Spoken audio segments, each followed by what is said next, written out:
have a saint whose upbringing carries nothing too spectacular.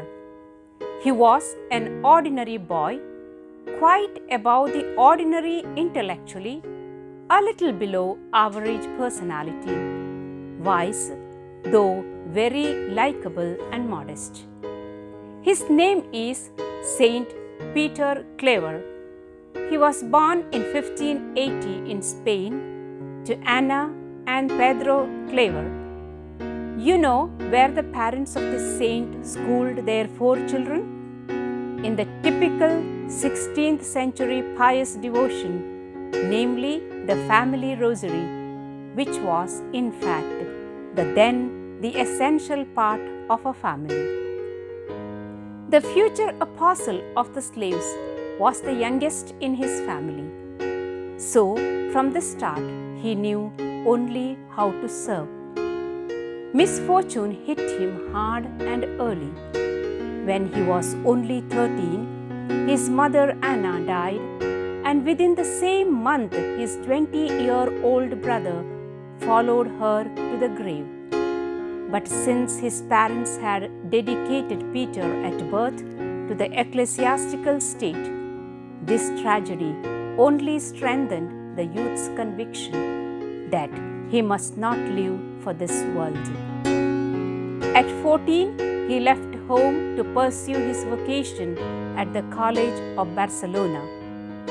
The college was run by the Society of Jesus. Well, the good influence proved too much. The young student at Barcelona decided to do more than just to benefit from Jesuits' education.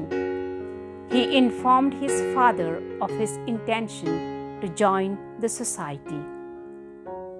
Upon his reception into the novitiate, Claver inscribed these words into his notebook as to the reason motivating him to a religious life. To become a saint, he wrote, and a very great saint, and to save many souls. Being faithful to this resolution, we have in Claver a most extraordinary saint. We have here a man whose love knew no bounds, who had no fears except of offending God. A man who loved the unlovable. He embraced lepers, kissed cancerous wounds, sucked out poison from running ulcers, washed the unclean, and dined in their horrid huts. Nor did he refrain even from eating food some despairing suicidals had rejected from their own mouths in his determination to gain their confidence. He did such things not once, not twice, as some saints have done, but nearly every day for 40 long, toilsome years. To whom did he render all this service? To the Negro slaves. Claver was an angel of mercy to the sick, a seraph of consolation to the lepers and prisoners. Yes, volumes can be written of his good work. It's only life of penance which gave him success. Herbs, potatoes, a little rice, or a banana made up his diet. A mat on a board with a log for a pillow made up his bed.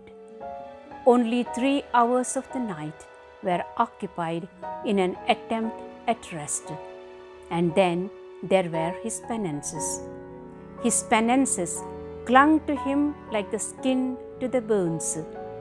He prayed, slept, walked, labored, and preached in them for 40 long years. Even in sickness, he would not ease up. One of the brothers who was ordered to take care of the saint during one of his illnesses, when he saw that he still tormented himself, so exclaimed, "Ah, Father, how long is the ass to be harnessed?" "Until death," the good father quietly responded. On the feast of Our Lady's Nativity, September 8th, while the assembled community invoked the name of Jesus and Mary, Claver sweetly surrendered his faithful soul to God. Peter Claver was 71 years old. The very day that the Holy Virgin to whom he was so tenderly devoted entered time, the slave of Mary and of the Negroes entered eternity.